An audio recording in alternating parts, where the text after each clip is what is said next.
This is a presentation of the Charles Street Southeast Engineering Report as part of the Robinson Trust Sidewalk Program.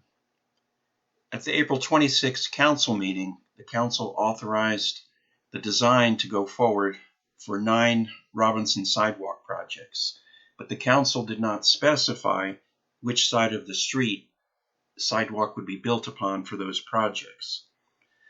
They also asked that Public Works prepare an engineering report to look at the pros and the cons for a project on either side of the street. And they asked for DPW to do that report and to make a recommendation. The factors that were to be considered would be whether or not one side rather than the other side has more favorable support from the property owners. One side may have less impact on trees, less grading on private property, that there be no constructability issues such as utility poles that cannot be designed around, connectivity to adjacent sidewalks, trails, schools, parks, shopping areas, or other destinations, and cost. The engineering reports will be provided to Council, and they will make a decision which side of the street the sidewalk should be built upon. The format of those reports is that DPW has made a concept design for each side of the street, Concept 1 and Concept 2. And then DPW has performed an analysis of each of those concepts, and we've also made a recommendation. Okay, this is Concept 1. Concept 1 depicts sidewalk along the south side of Charles Street Southeast, and it extends from the existing sidewalk, which is located at 303 Charles Street, and it will extend to Branch Drive Southeast. The typical section for Concept 1 will be a 26-foot wide existing street width from face of curb to face of curb, and we have a 50-foot existing right-of-way, which means that we have from the existing face of curb to the right-of-way line is 12 feet. The section we're proposing under Concept 1 is a 4-foot wide utility strip behind the existing curb, and then a 5-foot concrete sidewalk behind that, and then we have 2.5 feet separation between the back of the sidewalk and the existing right-of-way. Okay, Concept 1. From Locust Street, we have existing sidewalk that goes from around the curb return and it ends at this location here. We're proposing to put in a new pedestrian crossing and a new ADA accessible ramp on the opposite side of Locust Street. From where the sidewalk ends, we're proposing to put in an ADA accessible, that's Americans with Disability Act, handicap ramp, and we're going to have an accessible route, which is a crosswalk across the bulb of Charles Street to another receiving ramp, ADA ramp. So what that does is it cuts out this kind of unusual walking path, and also there's a very large existing tree here between 307 and 309, which would be an obstacle if we were to build a sidewalk, as well as an existing utility pole that would make this practically impossible to do this route. So we've come up with this accessible route across the bulb of the cul-de-sac. Here's a closer look of what is meant by an ADA accessible route. When you have a crosswalk going across the street, sometimes you have pavement that's sloped excessively. In this case, what we would do is make sure that it's relatively flat, about a 2% cross slope. And also across the length of this crosswalk, we would make sure that it's smooth, that it doesn't have potholes or whatever. So we may have to do some repaving just to make sure that it's a nice, smooth, ADA accessible route or crosswalk across the bulb of Charles Street. So here's the first ADA ramp across the bulb of Charles Street. Here's the accessible route. Here's the receiving ramp on the opposite end. And you can see that we're bypassing building sidewalk where this tree and utility pole is. And here's a a photograph of the large tree and the utility pole, which would be very difficult, if not impossible, to get around with the sidewalk. So here on the plan, we're looking at between 311 and 313. We have a new driveway, new concrete apron. There's an existing 30-inch diameter crepe myrtle, which is in the path of the sidewalk. That, unfortunately, will have to be removed. And also there's a row of Leland cypresses. I think the first Leland cypress in that row will also have to be removed, too close to the sidewalk.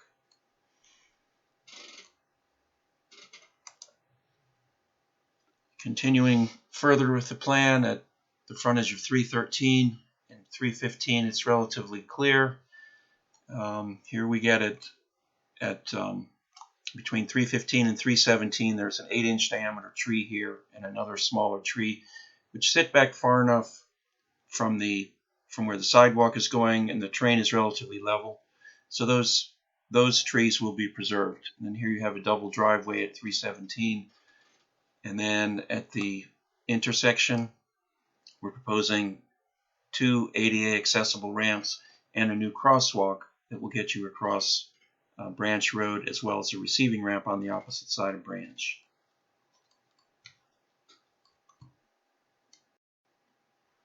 So that's concept 1, which is sidewalk along the odd numbered addresses of Charles Street. Here we're looking at concept 2, which is sidewalk along the even number addresses of Charles Street. And we're using the same typical section, the 4-foot utility strip behind existing curb and then a 5-foot concrete sidewalk behind that. However, there are some locations where we have trees nearby, and we eliminate the utility strip and move the sidewalk adjacent to the curb to try to minimize the impact on the tree. So in those cases, the typical section actually changes. But there are more trees on this even side of Charles Street, and I've highlighted them over the aerial photo here. The other thing about this concept, we've got a crossing of Locust Street here, a new ramp, new curb return, and then we've got 2 new ramps to get you across Charles Street at this location.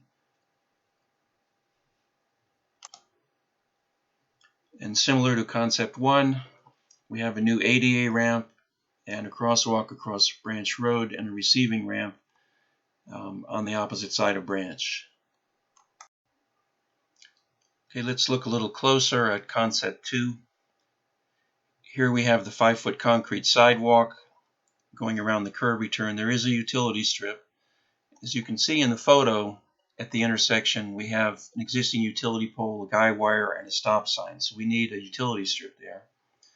And also there's a 20-inch diameter red maple at this location and 3 crepe myrtles in the background. You can see that in the photograph in the upper part of the plan here. Those trees will be preserved with this design. They're far enough away from the sidewalk that they'll be able to be preserved. So let's look at the next property.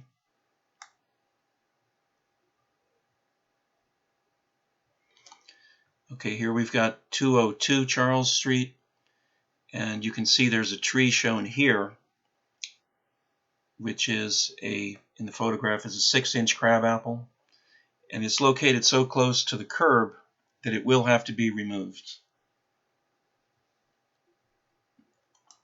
In the next property, we have quite a few trees. So at 204, we've got the 18-inch diameter southern magnolia. You can see that in the photograph here. There is an existing utility pole that we have to get around first before we can get away from this magnolia tree. So we have to have a utility strip to get around that utility pole, and then from there we'll eliminate the utility strip and bring the sidewalk closer up against the curb to minimize the impact on that magnolia tree. And that utility strip is eliminated when we get to the next tree, which is a very large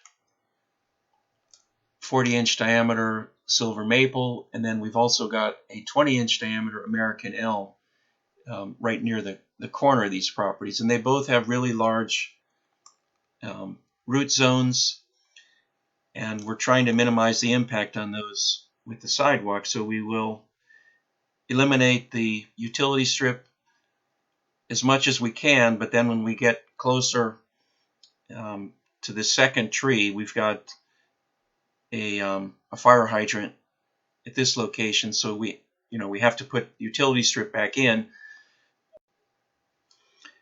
So we have the utility strip in to get around the fire hydrant, and then looking further down the street, we've also got a utility pole here and a utility pole here. So at those locations, we need to have the utility strip, but then there are some large trees where we want to eliminate the utility strip if we can to get away from the root zones.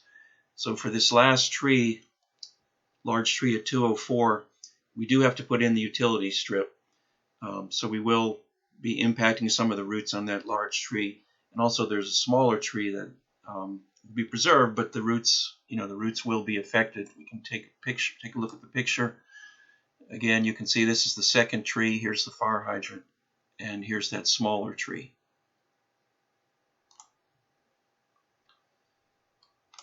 Okay, the next property is 312, and you can see that there's an existing utility pole here. Looking at the photo, we've got the utility pole. Here's a fence, so the sidewalk will go between the utility pole and the fence. The fence does not have to be removed. We've got a new driveway apron. And then let's look at the next property, 314. Okay, at 314, we've got two large trees.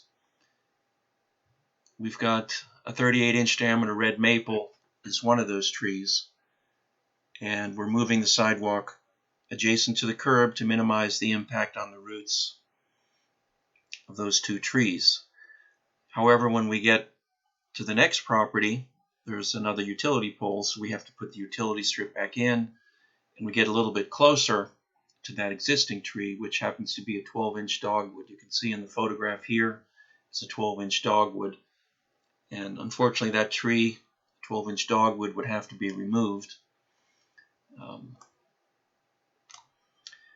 And here you can see the next tree at the corner property, 316. It's a large tree, 40-inch diameter red maple, and the sidewalk is moved adjacent to the curb to minimize the impact on that tree. But it is a large tree and it has extensive root zone, so there will be some impact to the roots. And then the project ends with the handicap ramp at Branch Road, and then a crossing of Branch Road and a receiving ramp on the other side. And here in the photograph, you can see where that ramp would be located on the opposite side of Branch. So that's a description of Concept 2, sidewalk along the even number addresses of Charles Street. We have the utility poles that we've had to deal with, and we've also got quite a few trees, larger trees especially. So we are bringing the sidewalk against the curb where we don't have to have a utility strip to minimize impact on the tree, but there will be impact to some of those larger trees because they have such an extensive root zone.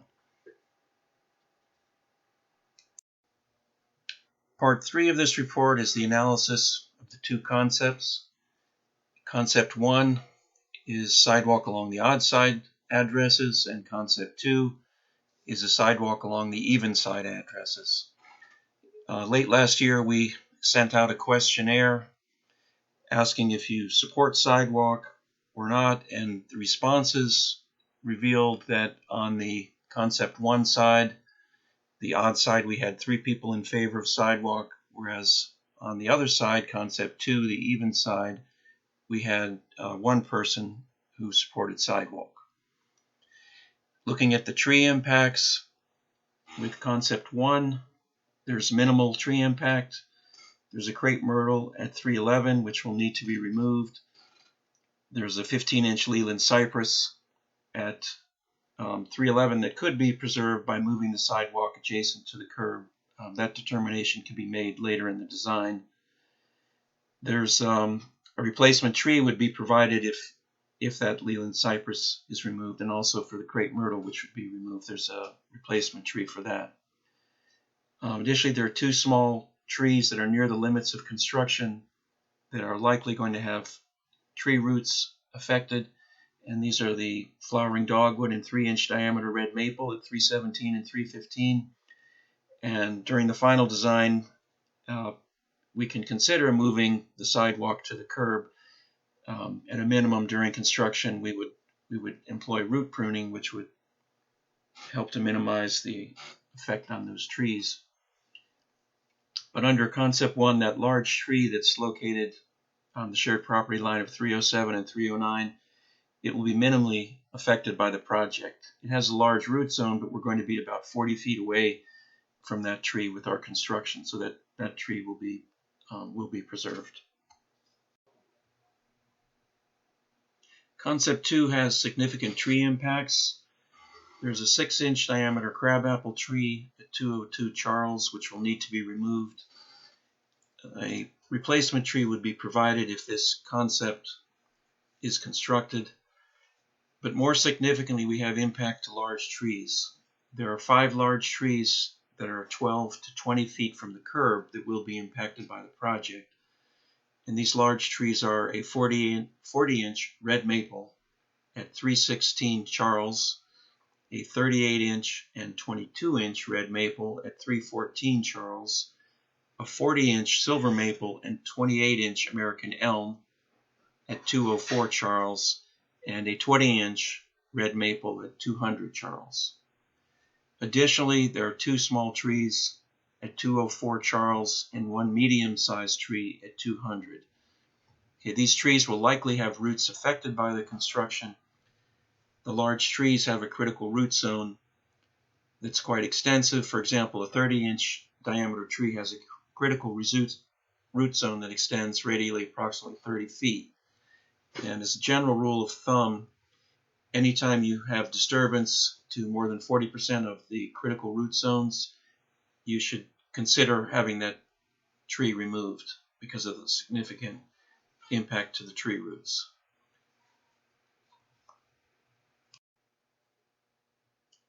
Next, we'll look at the grading impacts from the 2 concepts.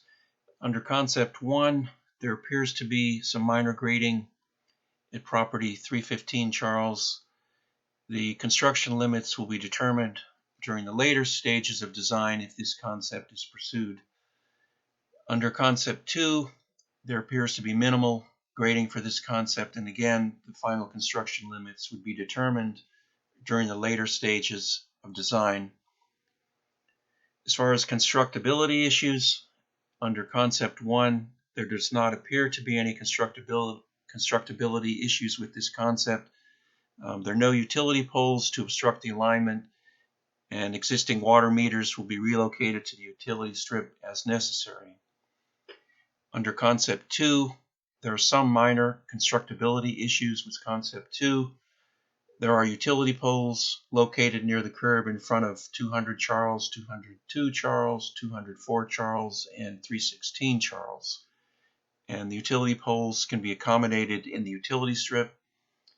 The guy wires that are attached to some of the poles and extend away from the curb may need to be adjusted by the utility companies, such as with sidewalk guying. And also, there's a fire hydrant near the curb return in front of 204 Charles, which will be within the utility strip. And again, the existing water meters would be relocated to the utility strip as necessary under Concept 2. Regarding the cost of Concept 1 is comparable to other Robinson sidewalk projects. Concept 1 has more asphalt work compared to 2, whereas Concept 2 has more concrete work. It's a little bit longer in length, but both concepts are similar in terms of cost. And in terms of connectivity, Concept 1 will connect the existing sidewalk on Locust Street and will connect to a potential sidewalk project on Branch Road. Concept 2 will have a similar connection to potential projects on Locust. There's a missing link project as part of the Robinson sidewalk program that we're going to be considering, and to a potential project on Branch Road, both concepts are comparable in terms of connectivity. And lastly, because of the factors indicated within this report, Department of Public Works recommends Concept 1.